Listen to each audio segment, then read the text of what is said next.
What are isotopes? So our definition of isotopes are atoms with the same number of protons, and if in fact they have the same number of protons, they are the same element, because it's the number of protons that determine what kind of element it is. But, so while they are related, they are similar, they're not identical. Why? Because they have a different number of neutrons. And the idea of this concept of brothers, we could imagine a family with, 3, 4, 5 brothers. They're all the Smith brothers. They're all Smiths. In the case of carbon brothers or carbon isotopes, they're all carbon atoms. They all have the same atomic number. They all have the same number of protons in their nucleus, but they vary in their number of neutrons, and that affects their physical stability. So we can imagine some brothers that are stable, and we can imagine other brothers that are a little crazy, right? A little unstable. So, and in fact, we wrote, isotopes can vary in their physical stability. Now, when an atom is said to be unstable or radioactive, that means that it does not remain the same type of element that it is at the moment. It will spontaneously change, or the term that's used is decay, or change into a more stable form. It's like having a brother who's a little crazy. Maybe given enough years, that crazy brother will become a little bit more stable as he becomes a different kind of person than he is currently. So we want to give you some examples of radioactive isotopes.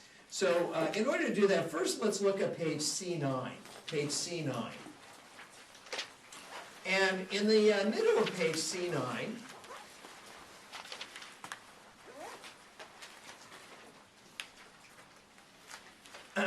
what we're looking at right here, pictured, is it's labeled uranium. We're looking at, and it says it right at the left, it is a nucleus of a uranium atom. Now, in other words, remember, the nucleus contains the protons and the neutrons, but what's not shown in this picture are all the negative charged electrons orbiting around it. But you'll notice this uranium atom is indeed radioactive. We talked about that at the end of class last time. We said that uranium has 92 protons and like over 100 neutrons. That makes it very unstable. And when an atom is indeed unstable or radioactive, it actually emits. You'd say, what's the word emit mean? Emit means gives off or releases. It releases protons and neutrons and energy. And in this picture, it shows this uranium atom, the nucleus of the uranium atom, and it's giving off protons, which are shown in black. You don't have to know which color it is. It shows neutrons being given off that are shown in white.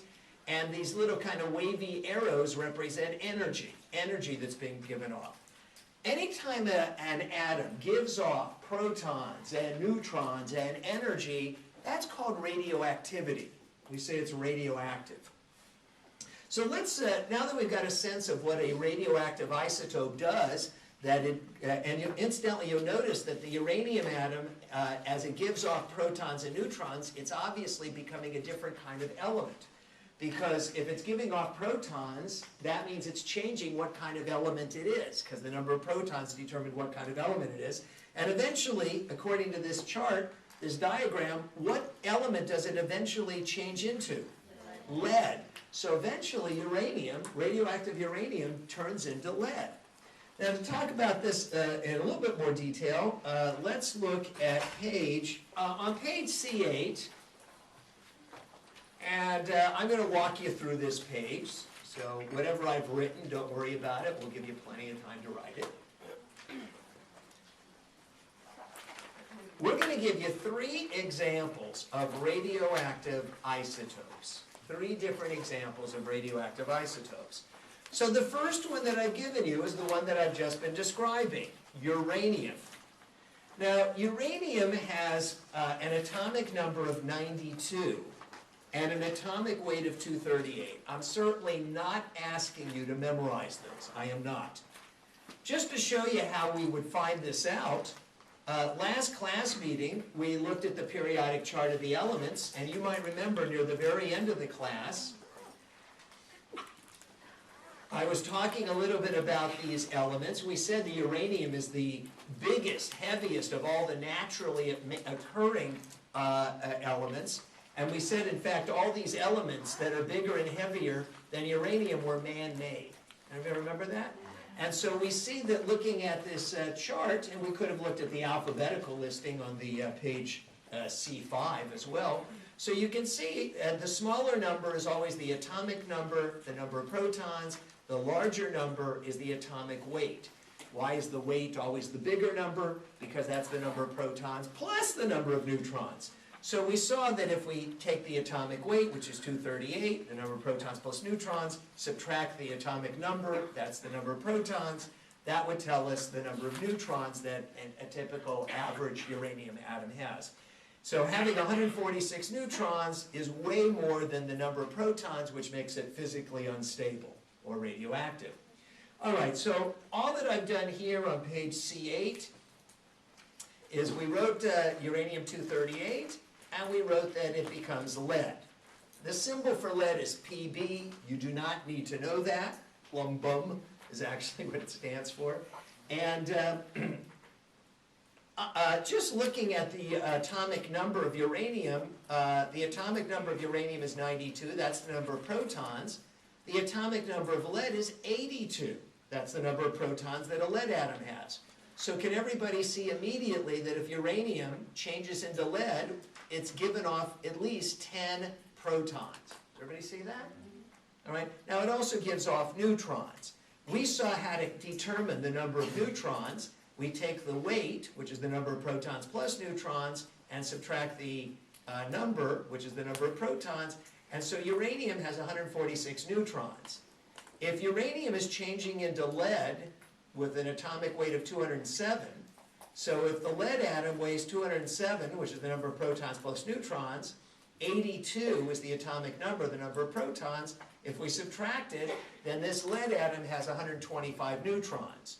So therefore, not only when uranium changes into lead, does it give off 10 protons, which I wrote right here, it also gave off 146 minus 125, or 21 neutrons.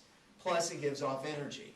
Now again, I'm not asking you to memorize any numbers. I'm asking you to know, for example, what does atomic weight mean? What does atomic number mean? And could you determine the number of neutrons in an atom, knowing those two things? And we've covered that last time, and I've just reviewed it several times today.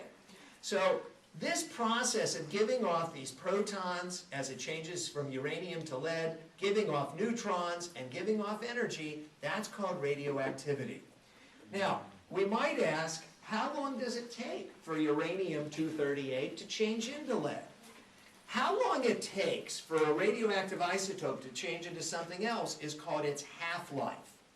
So, in fact, I wrote the half-life is the time it takes for half of the radioactive isotope to change into a stable form.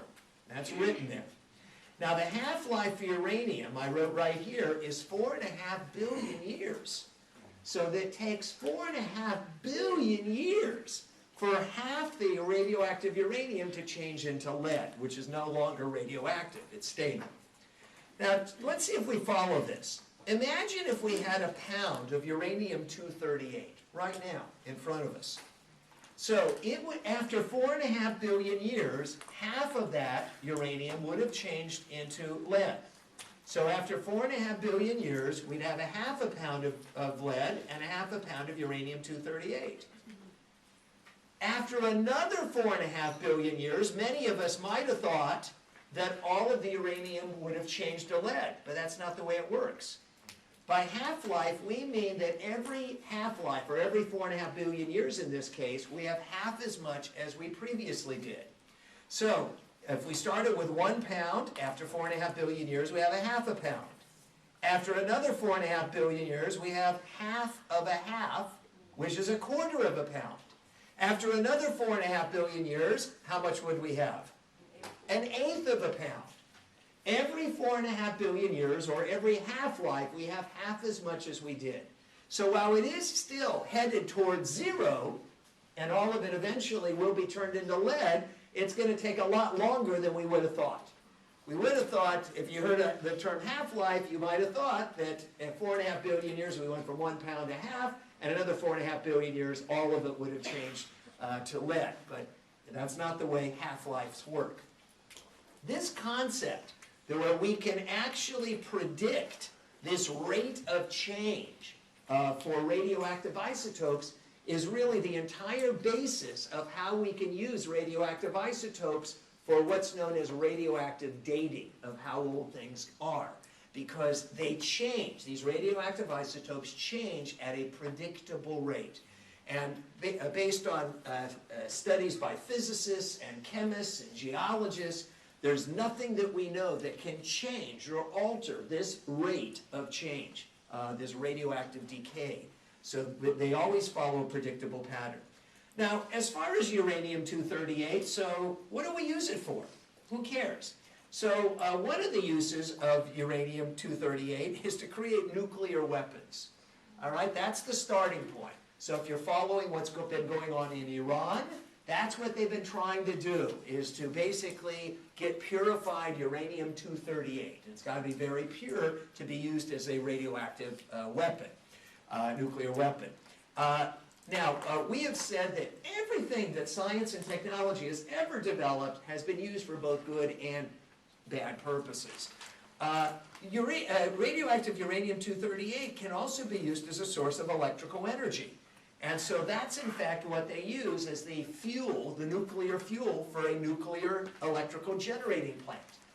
Now, of course, everybody was familiar with the story that occurred, what is it, I guess a little over a year ago in Japan, and it really wasn't a failure of the nuclear reactor in Japan, it was the tsunami following the earthquake that flooded the nuclear reactor that created problems.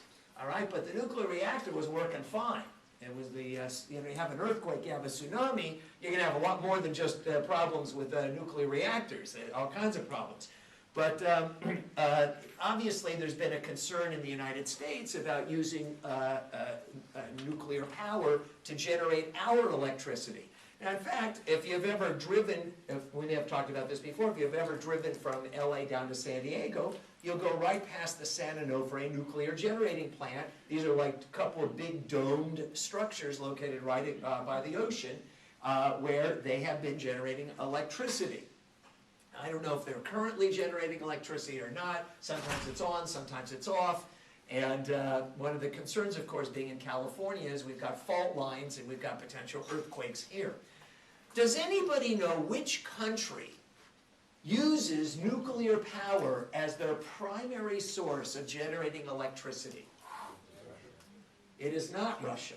That's commonly a good guess, but it's not. It's not China. It's not North Korea. France. It is France. Who said France? All right. Are you from France? I know France. 80% of the electricity generated in France comes from nuclear power.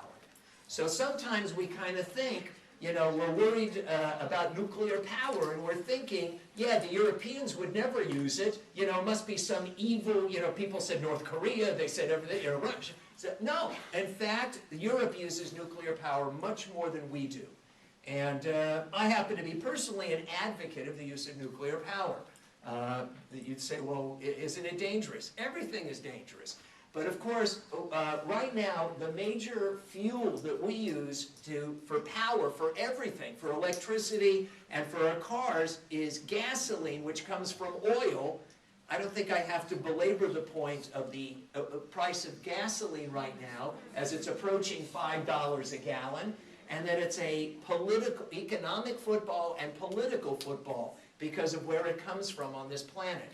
So my personal feeling is we ought to get off the use of oil as quickly as possible and use alternative sources, because it's just the price of gasoline. Trust me on this. I don't think I'm have great insight. The price of gas will exceed $5 a gallon. It's pretty shortly. It's if anything happens in terms of the Persian Gulf, it could skyrocket to $10 a gallon. So anyhow, there's always dangers with everything. Yes, we have to be careful with nuclear power, but in fact, in spite of the situation in Japan and even some minor incidences in the United States, really nobody has died from any of these. The only major place where there was ever a problem was in Chernobyl, Russia, because under the Soviet Union, where they didn't take the kind of precautions that, yes, need to be taken when you use this. Yes, there are problems, but it's also got many, many advantages. Now, another use of uranium-238, besides using it for weapons and atomic bombs and a source of electrical energy, is, and I wrote right here, number 3, dating the age of the Earth. And so, how do we use a radioactive isotope to date the age of anything? Since we know that uranium changes into lead in a predictable way, all we really have to do is to measure in any rock the proportion, the ratio of uranium-238 and lead in it. And we know that originally it was uranium, and so how much proportion of uranium and the proportion of lead, we know it takes a certain amount of time to change a certain amount of uranium into a certain amount of lead. So they literally just work backwards. They measure the amount of uranium in the rock, they measure the amount of lead in the rock, and then they know how old that rock is, how long it's been around for the uranium to have changed into that much lead. Does everybody follow that? That's basically, without getting into the mathematics, how they use radioactive isotopes for what's called radioactive dating. All right, let's give a second example of a radioactive isotope, and that's carbon-14. So we've already, earlier today, reminded you of carbon-14. Now, carbon-14 actually changes into nitrogen, interestingly. I am not asking you to memorize what these radioactive isotopes change into. All right, so I'm not even asking you to remember the uranium changes into lead, nor am I asking you to remember the carbon changes into nitrogen. I do want to point this out. What's the half-life of carbon-14? How long does it take half of the carbon-14 to change into nitrogen? And the answer is 5,700 years. I am not asking you to memorize half-lives either. But the point I am trying to make is this, that I do want you to know. Obviously, different radioactive isotopes change into different things. They don't all change into the same thing. Radioactive uranium changes into lead. Radioactive carbon-14 changes into nitrogen. So don't think that they all change into the same thing. Second point, the half-lives vary tremendously. The half-life of uranium was measured in billions of years. The half-life of carbon-14 is measured in thousands of years. I'm not asking you to memorize how long the half-lives are, but to understand that they're not all the same length. Now, what is carbon-14 used for? What did we learn last class meeting? Which element is the most important element making up chemicals in living organisms? Carbon. Remember schnapps? Carbon, hydrogen, nitrogen, oxygen, phosphorus, and sulfur. Yes, you have to know it, and you have to know the order. Schnapps. So we talked about that last time. But the major element that makes up the majority of chemicals by weight in any living thing is carbon. So, carbon is always found in any living thing or anything that used to be alive. So, based on that, they use radioactive carbon-14 to measure how old, to date, how old anything that used to be alive is. So, in other words, they can use carbon-14 dating to determine how old a fossil, a bone is.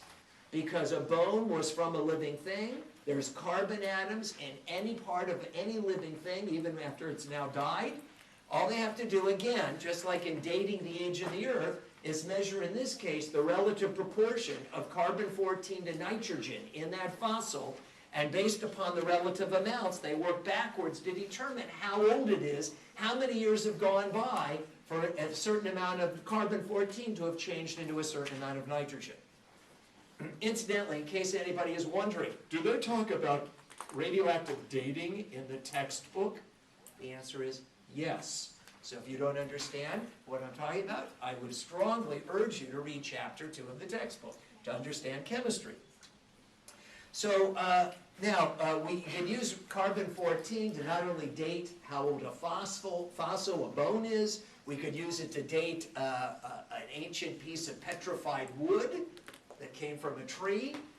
We could use it to date the age of parchment from the hide of a sheep, or papyrus that ancient Egyptians used to write on ancient papyrus reeds with a stylus. Anything that used to be alive, whether it's plant, tree, the skin or hide of an animal, or any bone, whatever.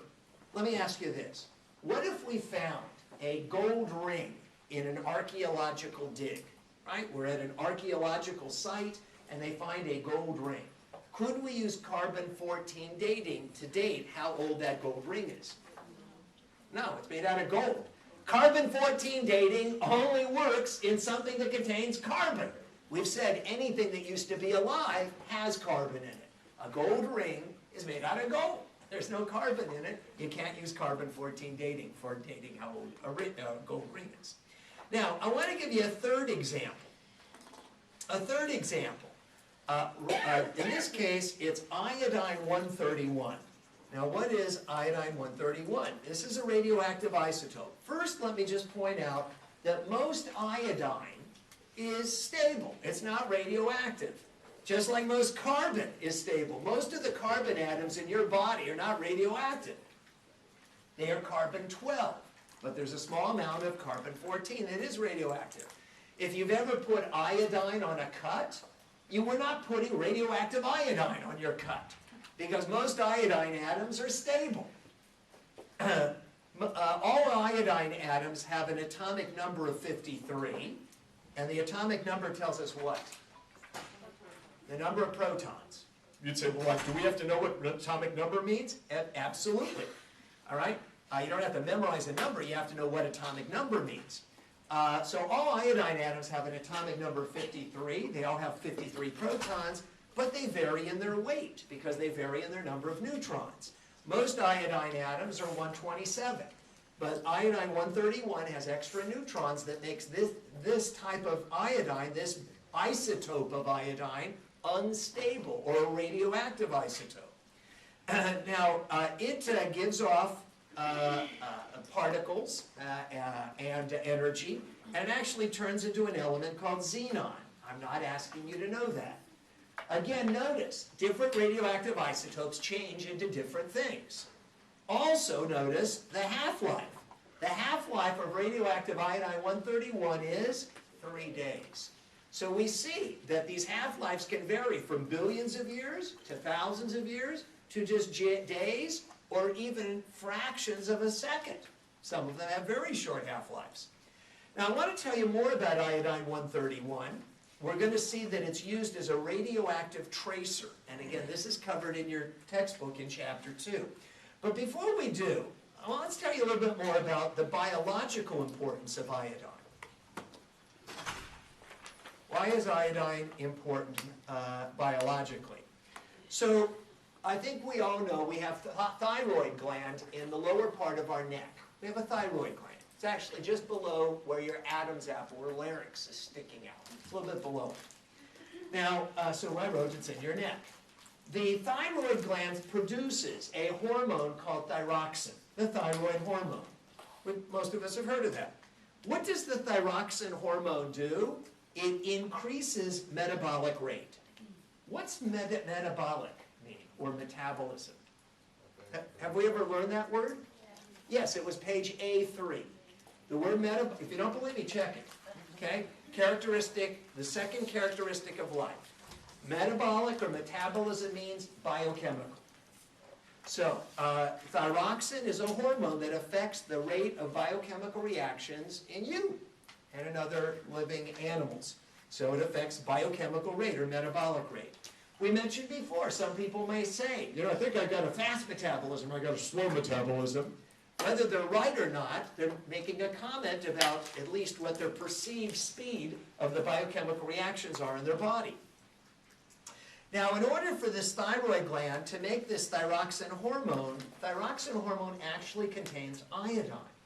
So we need iodine in our diet so that our thyroid gland can make this hormone. Now, the way that we make sure, most people make sure that they get enough iodine in their diet, is when you go to the market, you actually have an option of which type of salt you want to buy and use. So obviously there's good old regular salt, and salt is sodium chloride, NaCl. But there's also, they sell, for the same price, iodized salt. It's called iodized because while it's mostly sodium chloride, it's got a little bit of sodium iodide in it as well. And that ensures that you'll get enough iodine in your diet. Now you might ask, well, isn't there food that has iodine in it, so I don't have to use iodized salt? Incidentally, iodized salt tastes absolutely the same as regular salt. Yes, if you eat anything from the ocean, so if you're a big sushi eater, if you eat anything from the ocean, fish from the ocean, they are always pretty good sources of iodine. But the problem is not everybody's really interested in sushi or eating, fish from the ocean. And fish from the lakes don't have iodine, only from the ocean. So anyhow, it's a good way, whether you eat fish from the ocean or not, to make sure you always have enough iodine. Now, there are many types of thyroid diseases and thyroid disorders. This is a huge clinical subject, certainly beyond the scope of what an introductory biology class goes into. As you know, I also teach courses in physiology and pharmacology and so on in various clinical programs. But there are many causes of thyroid disorders. But certainly one type of disorder is when we're not getting enough iodine in our diet. So when we're not getting enough iodine, when there's a deficiency of iodine, a couple of things happen. First, whenever we're not getting enough iodine, our thyroid gland enlarges, it swells up. And that enlarged thyroid gland, from a lack of iodine, is called a goiter, G-O-I-T-E-R. Your thyroid gland can also swell up for other reasons, but this is certainly one of the possible reasons why it might swell. Now, if your thyroid gland doesn't get enough iodine, that means it cannot make the normal amount of the thyroid hormone. So when you're not making the normal amount of thyroid hormone, we say you have hypothyroidism. Hypo means low, so you're not making enough thyroxine hormone.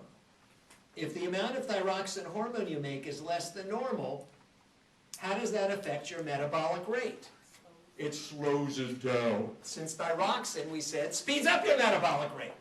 So your entire metabolism becomes slower than normal. So you move slowly, and you think slowly, and you're low in energy, and you're tired all the time, and you're cold all the time, and you also tend to gain weight easily because you break down food slowly.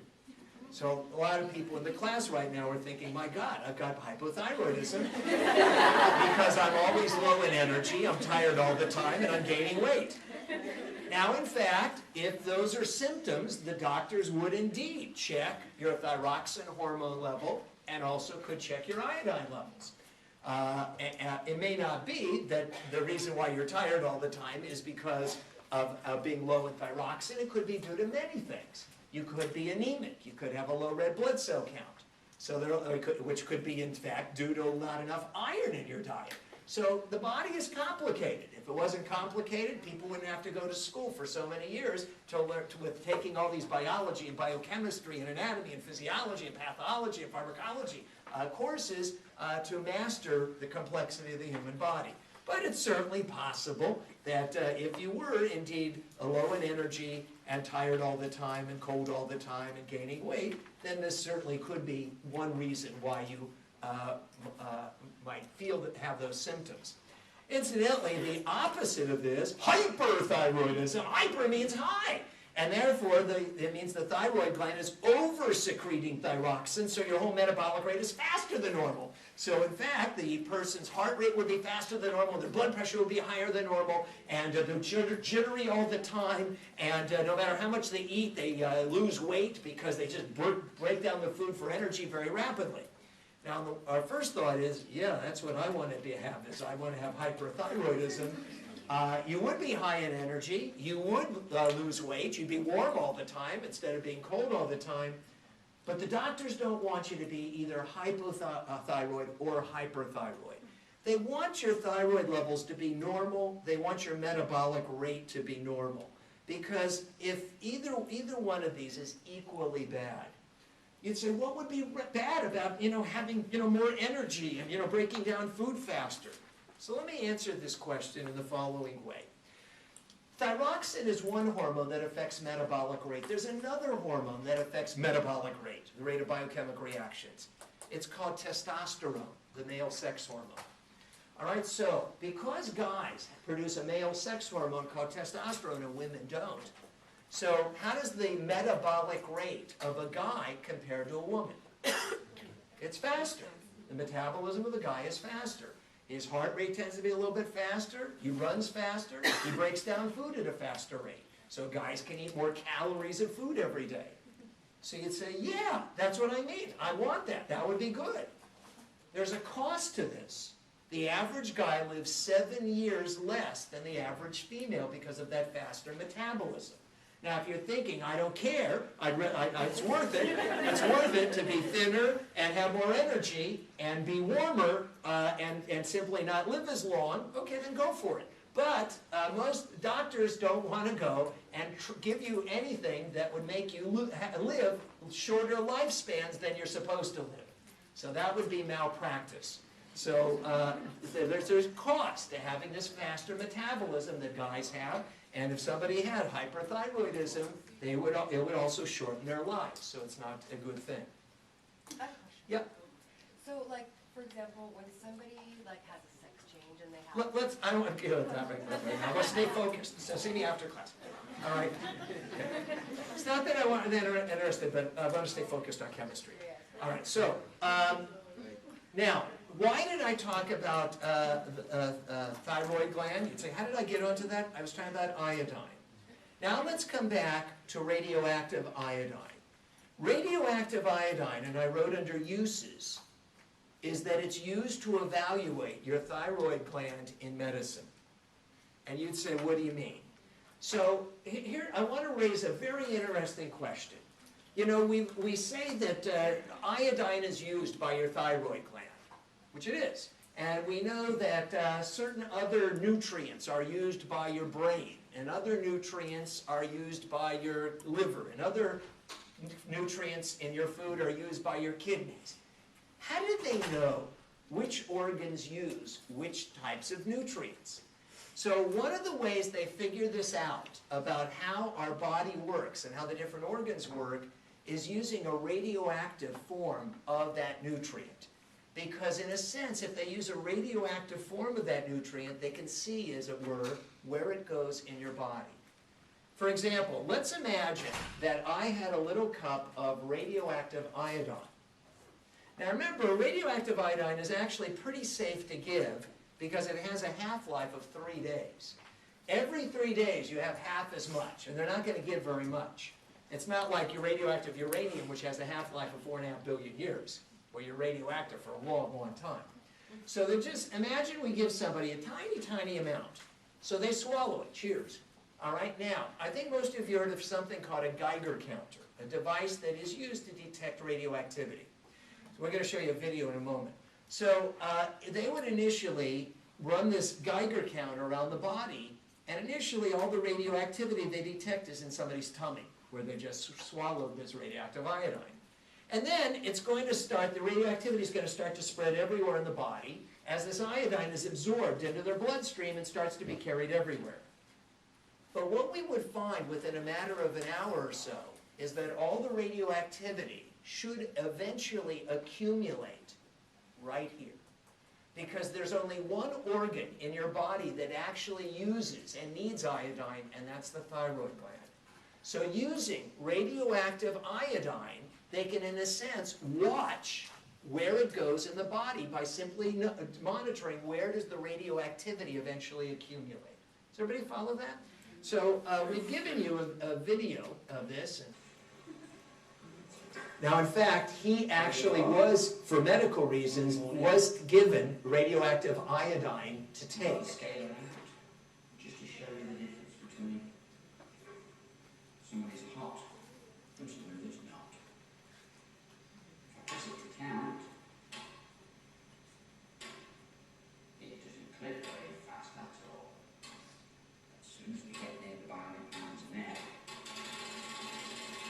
See that? So, even though these are just chemicals, and you'd wonder, how can we see where a chemical goes in the body? If we use a radioactive form of the chemical, in a sense, we can see where it ends up going in the body. Does everybody follow that? So, we'll stop that here. All right, again, there's many resources on the web here for you to use. This concept of using a radioactive substance to trace where it goes in the body is called a radioactive tracer. This is done all the time in medicine. If you ever go to a hospital, we hope you don't have to go to a hospital. In every hospital, there is a department called nuclear medicine. Has anyone ever seen that? And in nuclear medicine, they use radioactive isotopes. They are also used, again, hopefully you don't have to know about this, but they use it to trace where cancer is in the body. Anybody who they suspect has cancer, they will give them a radioactive isotope to see where those cancer cells are located and where they've spread to. So this concept of using radioactive isotopes is very, very important for biological and medical reasons, as well as all these other reasons that we've given you. Okay, we've been talking about radioactive isotopes. Back on page C2, the next term we want to look at is the word ion. What's an ion? And we wrote that an ion are atoms that have a net electrical charge or polarity. They have a net electrical charge or polarity because their number of electrons is different than their number of protons. And this results when an atom either gains electrons or loses an electron. Now, before I really fully flesh out and explain this term of ion, I want to do something else. Let's look at page C6. C6. This is our periodic chart of the elements, which we talked about last class meeting. And again, if you either missed the lecture or didn't understand it, watch it on the video. It's posted on my website. What I'd like to do is I want us to draw pictures of the first three elements in column 1 so we can get a sense of what they look like. The first three elements are hydrogen, lithium, and sodium. We're going to draw pictures of those.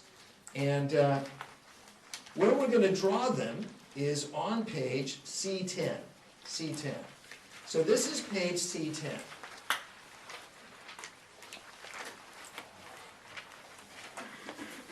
All right, now again, most of this is written out already for you, and what isn't, we'll walk you through it. So this is just reminding us of when we use that periodic chart, what it looks like. Here's where it was right here. Right? Hydrogen, it had a 1 and a 1. All right? So one of these numbers is the atomic number, and the other is the atomic weight. Now usually the atomic weight is the bigger number than the number. In this case, they're the same. You'd say, how could they be the same? Let's see. The atomic number tells us what? The number of protons. You'd say, like, do we have to know that? Absolutely. All right. The other number is the atomic weight, which is the number of protons plus neutrons, which is 1. So let's subtract them from each other. You'd say, how do you do that? Well, the atomic number is 1, the atomic weight is 1, right? 1 minus 1 is 0. So how many neutrons does the average hydrogen atom have? 0. It's got 0 neutrons. It has 1 proton. That's its atomic number. That's its atomic weight. So let's draw a picture of a hydrogen atom. So right over here, I drew a nucleus, and I wrote 1 plus to represent it has 1 positive charged proton in its nucleus. And we know that an atom starts out with the same number of negative charged electrons as positive charged protons. So I drew 1 negative charged electron in that first orbit. And there's no neutrons. Now this picture that I've drawn shouldn't be too shocking because in fact it's the same as the picture you have on page C7, which we looked at last class meeting. Last class meeting on page C7, we had a printed picture on C7 of a hydrogen atom, and it's the same thing. Covered that last one. Okay, now let's draw the second atom in the first column on the periodic chart, the so-called alkali metals. Again, we're simply using this information on lithium. And you can see it's got a 3 and a 6.9. So that's all that I wrote right here. The smaller number is the atomic number, which is the number of protons. The larger number is the atomic weight, which is the number of protons plus neutrons. Now you might say, yeah, but it says 6.9. Why that? We addressed that last class meeting. We said that those are the average weights because the atoms can vary in their number of neutrons. Remember we talked about determining the average weight of everybody in this class? And it might come out to, to make up a number 165.432178 pounds. And maybe nobody weighs exactly that amount. People weigh more, they weigh less. So there are lithium atoms that weigh more than this, 6.9, and there are lithium atoms that weigh less. But let's just round it off. 6.9 is certainly close enough to 7. So we'll say that the average atomic weight is about 7. So that's the number of protons plus neutrons. So let's figure out how many neutrons this average lithium atom has. If it has an atomic weight of about 7, right? And it has an atomic number of 3. So if we subtract them, it's got 4 neutrons. So let's draw a picture of a lithium atom using this information. Okay, so in the nucleus, here's the nucleus. It's got 3 protons. It's got 4 neutrons. And then we've got to draw the electrons. Now, an atom starts out with the same number of electrons as the number of what? Protons. So we have to know that? Yes. All right? So that means since it had 3 protons, it has to have at least start out with 3 negative charged electrons. We learned last week that the first orbit can hold up to how many electrons? 2. So I've drawn 2 electrons in the first orbit. And the third electron is in the second orbit. There it is right there. That's a lithium atom. Incidentally, lithium is used for many purposes.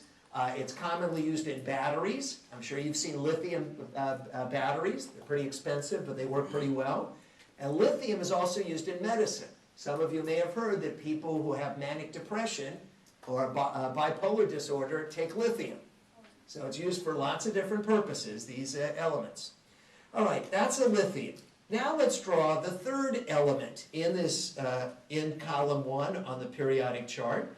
Just drawing hydrogen, lithium, and sodium, the first 3 elements in column 1, the alkali metals.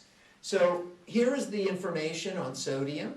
It has, the smaller number is 11, that's its atomic number, that's the number of protons. The larger number is always the atomic weight, that's the number of protons plus the number of neutrons. Can we figure out the number of neutrons that the average sodium atom has? Yes, we subtract the weight minus the number.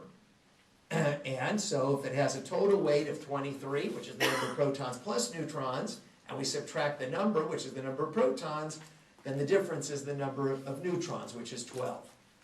All right, so now let's draw a picture of a sodium atom. Here it is right here. So here's the nucleus. It's got 11 positive charged protons. It's got 12 neutrons in the nucleus.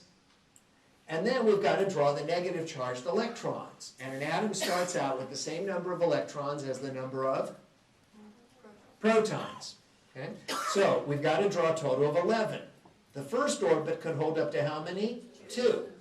All the other orbits, as far as we're concerned, can hold up to 8. All right? Now, obviously, if you don't start, for those of you who are reading the book and reviewing your notes, congratulations. For those of you who aren't keeping up, you're going to be lost in the dust in another week. You're going to have no clue as to what I'm talking about in another week. I say that not to be mean, but to motivate you to get started in studying so that you can successfully complete this class. Right? So, anyhow, so we've got 11 negative charged electrons. The first orbit holds 2. The second orbit holds up to 8. That's 10. And in the third orbit is 1 lone electron in the third orbit. Now, We've drawn pictures of the first three elements in column 1 on the periodic chart: hydrogen, lithium, and sodium. And here's the point I'm trying to make. How many electrons are in the outer orbit of hydrogen? 1. How many electrons are in the outer orbit of lithium? 1. How many electrons are in the outer orbit of sodium? 1. That's why they are all placed in column 1 on the periodic chart. Any element that has 1 electron in its outer orbit has similar chemical properties. We learned this on page C1. On page C1, we said under electrons, the number of electrons in the atom's outer orbit determines its chemical properties. We also wrote this on C7. On C7, the number of electrons in the atom's outer orbit determines its chemical properties. So any element that has 1 electron in its outer orbit has similar chemical properties to any other element that has 1 electron in its outer orbit. Now, what I'd like to do next is, this time, looking at page C6 on our periodic chart, I want us to take a look at the halogens. Column 7, VII, or 7. So that's fluorine, chlorine, bromine, iodine, and so on. So since they're in column 7, what do you predict? How many electrons are they going to have in their outer orbits? 7. Now, we're not going to take the time to draw these, because I think I've demonstrated how to do it, but let's look on the bottom of C7, the bottom of page C7. So on the bottom of page C7,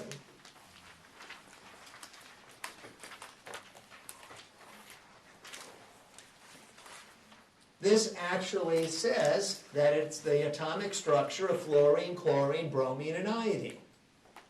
And just looking at what I've highlighted, how many electrons are in the outer orbit of fluorine? 7. How many in the outer orbit of chlorine? 7. The outer orbit of bromine? And the outer orbit of iodine? 7. So obviously they're all going to have similar chemical properties. Now, let's see what's really going on here. We wrote something really important on the top of page C2.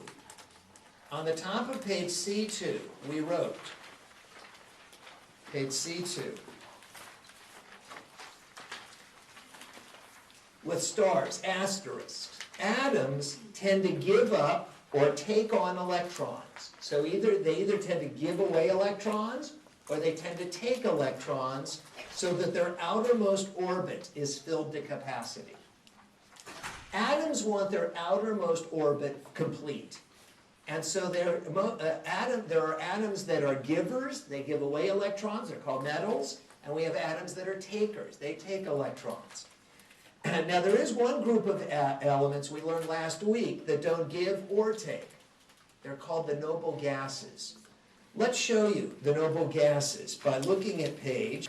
On the top of C9, this shows the first 3 of the so-called noble gases.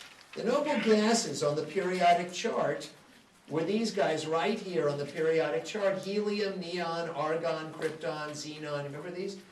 All right, now, notice this shows the arrangement of the atoms of the first 3 of the noble gases. Notice that helium has 2 electrons in its outer orbit. You'd say, okay, so what? How many electrons can that first orbit hold? 2. So it's full, isn't it? All right? Now, how many electrons in the outer orbit of neon? 8. How many electrons can the second orbit hold? 8. Argon has 8 electrons in its outer orbit. How many can the third orbit hold? 8. Remember, the first orbit holds 2. All the others, as far as we're concerned, hold 8.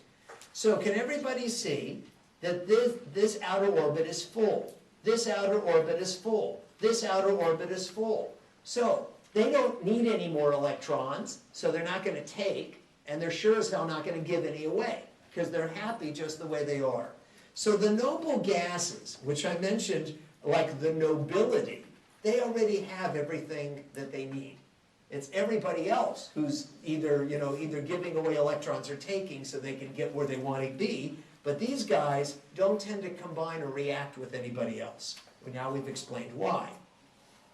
Incidentally, they're placed in column 8 because most of them will have 8 electrons in their outer orbit, because that fills the outer orbit of the second and third and fourth orbits. Okay, so now that we've seen a little bit of how this works, let's take a look at page, we're going to look at page C11. C11.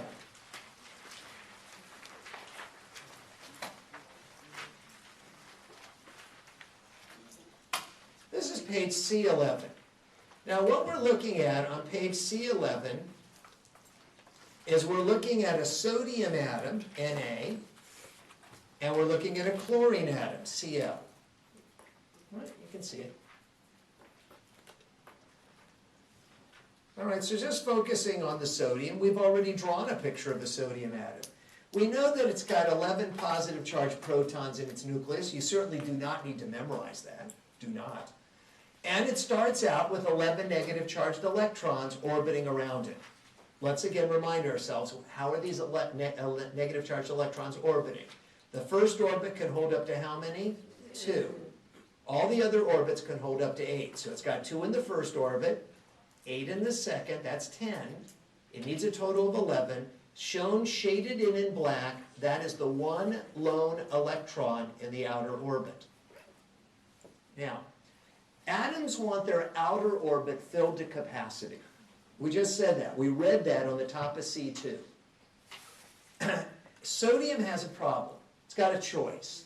It either needs 7 more electrons to fill that outer orbit to make it 8, which isn't going to happen, or it just gives that outer electron away. And sodium is a metal, and it gives that outer electron away. Now you'd say, well, what is that going to accomplish? The arrow shows sodium being a giver, that's what metals are, giving away its electron. And that does this. That makes sodium look like this. It still has the same 11 protons in its nucleus, but now it has only 10 negative charged electrons. It has only 10 negative charged electrons. But can everybody see that the orbits are all full? Because it just had that one single lone electron in its outer orbit, and it just gave it away. So it's happy that way. That's just the way it wants to be. There is a name, though, for an atom that has a different number of electrons than protons. It's called an ion. We mentioned that on page C2. An ion is the term we use when an atom has a different number of electrons than protons. And see, sodium still has 11 positive charged protons, but now it has only 10 negative charged electrons. So it actually has a positive electrical polarity. You'd say, what? It has a positive electrical polarity. You'd say, why? Because it has 11 positive charged protons, but only 10 negative charged electrons. Can everybody see it's got one more positive charge than negative charge? But here's an easy way to remember. Here's an easy way to remember. Isn't it a positive virtue to be a giver rather than a taker? Right? It's good to give. All right? So, because sodium gave, we're going to assign it a cosmic positive value. It's earned a positive brownie point because it's gave. The real reason why it's positive is because it simply has more positive charged protons than negative charged electrons. But it's easy to remember, anytime an atom, anytime a metal, metals always give, they're going to become positively charged. Now, who did sodium give its electron to? It gave it to chlorine. Now, chlorine, chlorine has 17 positive charged protons in its nucleus, and it starts out with 17 negative charged electrons orbiting around it. The first 2 are in the first orbit. It's got to have a total of 17. The next 8 are in the second orbit. That's 2 plus 8 or 10. And the remaining 7 are in the third orbit. But how many electrons can the third orbit hold? 8. So can everybody see that it's missing 1 electron? If it got 1 electron, it would fill that outer orbit. So sodium gives that electron to chlorine, so it now looks like this. Here's chlorine with that extra electron that it just got from sodium. but that makes it a chloride ion. You'd say, why is it a chloride ion? Because its number of electrons is now different than its number of protons. It still has 17 positive charged protons in its nucleus, but now it has 18 negative charged electrons, because it gained an electron. Overall, it's got a negative electrical polarity, because it's got one more negative charged electron than positive charged proton, 18 versus 17. But you can think of it this way, it's really easy. If it's a positive virtue to give, it's kind of a negative thing to take. So it took, and we're going to assign it a negative demerit, because it took. Okay, it's still happy because it's got its outer orbit full. Now, what we've got in this case is therefore we now have a sodium ion with a positive electrical polarity because it gave an electron away, and we have a polarized chloride ion with an overall negative polarity because it took a negative charged electron. But what we've got is something called an electrical attraction between opposites. You ever heard the expression that opposites attract? Oh, yeah. All right. So we've got an electrical attraction between a giver and a taker. Yes? Is it possible to be vice versa within the gift? Well, not these. Sodium can only give and chloride can only take because of their natures. Yeah. Oh, yeah. Don't we have to memorize working with givers and... Well, sodium and chlorine you should know. You don't have to memorize numbers. But sodium and chloride, this is called salt. This is pretty basic stuff. Yeah, I know. Okay. Yeah, so you should know what a sodium does and a chloride does. One's a metal and the other's a nonmetal. This belongs to the family called the Alkali Metals. They're givers. And this belongs to the halogens, which are takers. So this electrical attraction, now this attraction between opposites, between a giver and a taker, is what's holding them together, and that's called salt, sodium chloride. Unfortunately, though, this attraction may be exciting, but it's not ultimately very stable. And we're going to see that atoms that are held together by an electrical attraction usually fall apart easily. We're going to see in a moment that this is known as an ionic bond. Now I want to show you something else. Obviously, in the pictures we were looking at actual atoms, at least pictures of atoms, showing how the electrons are being transferred, given away by this metal called sodium to this nonmetal, this taker called chloride. There's a simplified way that we can represent this, known as an electron dot diagram, which I'd like you to know. What's an electron dot diagram? Instead of drawing out the entire picture of an atom, we just use dots to represent the electrons that are moving.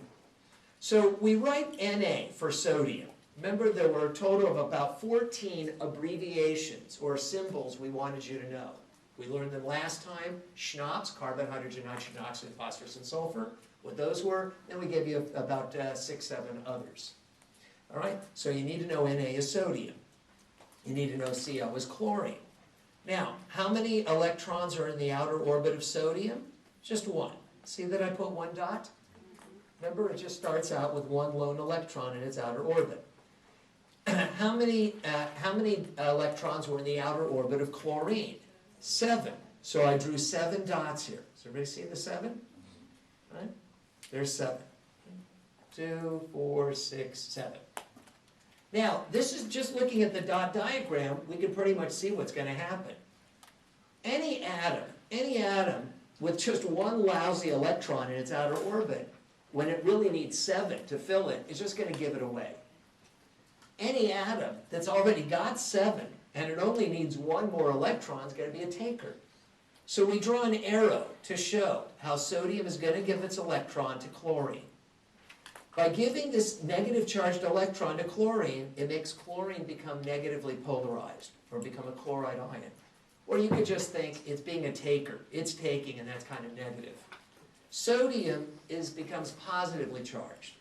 You can think of it, to help you remember, it's a positive virtue to give, so it becomes positive because it gave. The real reason why it's giving is it gave away one of its negative charged electrons, but it still has all of the original positive charged protons, so it's simply got one more proton than a negatively charged electron. This is called an electron dot diagram. All right, now, let's go back to C2, page C2. And here's your assignment for Wednesday. We're not done with class yet, but I'm giving you an assignment. On the bottom of C2, now some of you are going to do it, and many of you aren't. Now, there is no penalty for getting any of this wrong. There's a penalty for not trying.